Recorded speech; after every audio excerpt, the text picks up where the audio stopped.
Écoutez une autre parabole. Il y avait un homme, maître de maison, qui planta une vigne. Il l'entoura d'une haie, y creusa un pressoir, et bâtit une tour, puis il la ferma à des vignerons, et quitta le pays. Lorsque le temps de la récolte fut arrivé, il envoya ses serviteurs vers les vignerons, pour recevoir le produit de sa vigne.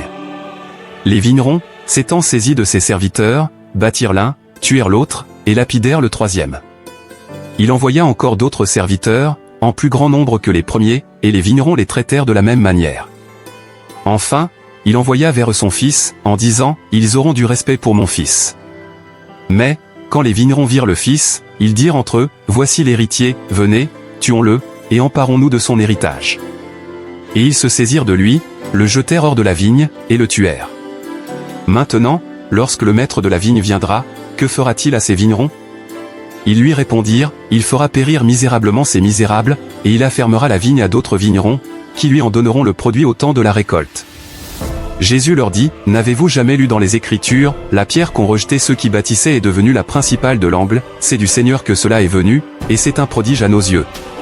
C'est pourquoi, je vous le dis, le royaume de Dieu vous sera enlevé, et sera donné à une nation qui en rendra les fruits.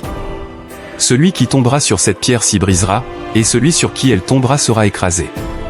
Après avoir entendu ces paraboles, les principaux sacrificateurs et les pharisiens comprirent que c'était d'eux que Jésus parlait. Et ils cherchaient à se saisir de lui, mais ils craignaient la foule, parce qu'elle le tenait pour un prophète. Cette parabole dénonce clairement le péché et la ruine dans lesquels la nation juive était tombée, ce qui lui est annoncé, quant à sa culpabilité, est destiné à servir d'avertissement à tous ceux qui veulent bénéficier égoïstement des privilèges propres à l'Église. Les hommes traitent le peuple de Dieu de la même manière qu'ils ont traité Christ ici-bas. Comment pouvons-nous, si nous sommes fidèles à la cause du Seigneur, attendre d'un monde mauvais, ou des opposants à Christ, une opinion favorable à notre égard? Nous pouvons nous poser cette question, nous qui disposons de la vigne, spirituelle, avec tous ses avantages, avons-nous donné nos fruits au bon moment, en tant que peuple, famille, ou individuellement? Notre Sauveur, dans sa question, déclare que le maître de la vigne viendra, et à ce moment, il détruira inexorablement les méchants.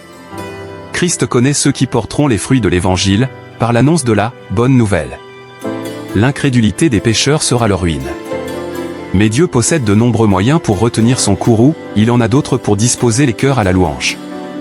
Puisse Christ devenir de plus en plus précieux à nos âmes, il est en effet le ferme fondement et la pierre angulaire de son Église, soyons disposés à le suivre, même si nous sommes méprisés et haïs à cause de lui.